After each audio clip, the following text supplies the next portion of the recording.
Assalamualaikum warahmatullahi wabarakatuh. Hi everyone, let me introduce myself.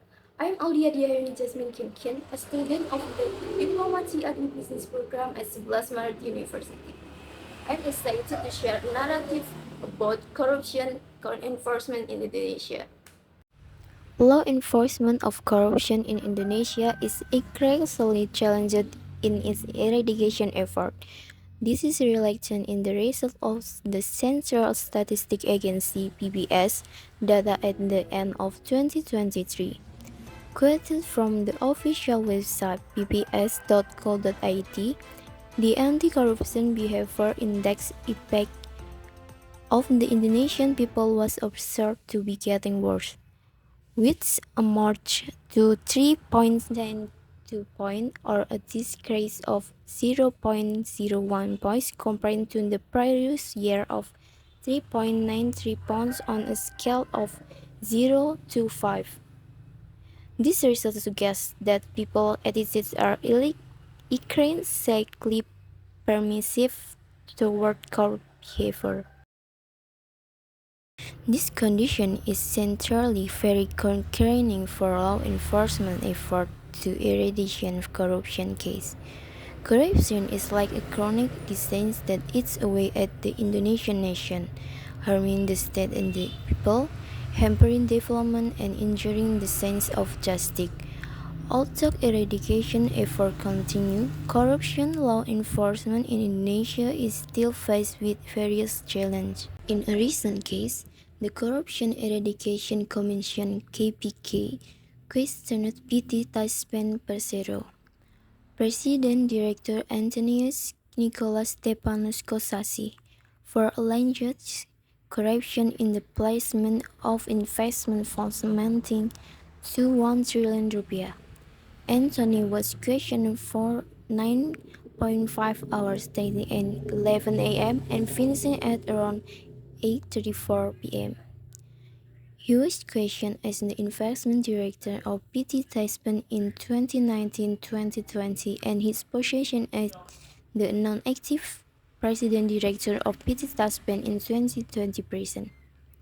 The witness was present and confirmed, among other things, the business policy as investment director and chairman of the investment committee in recommending the placement of PT Taspen Persero fund amounting to 1 trillion rupiah.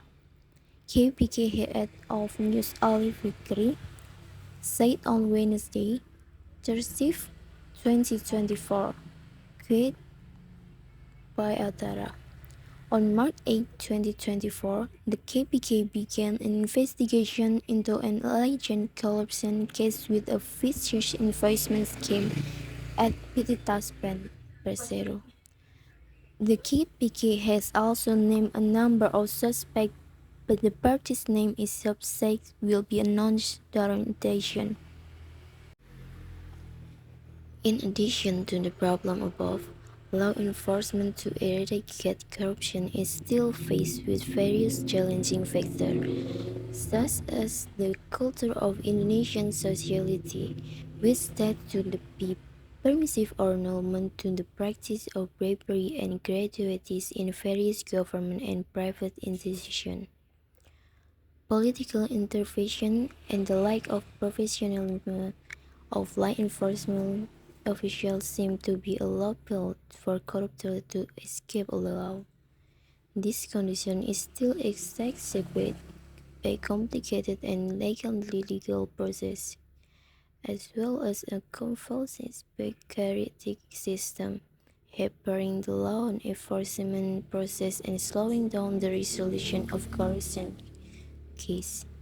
The lack of optimal coordination between law enforcement agencies such as the KPK, the Attorney General Office, and this police has the potential to cause overlapping authority and ensure inconsistency in handling corruption cases.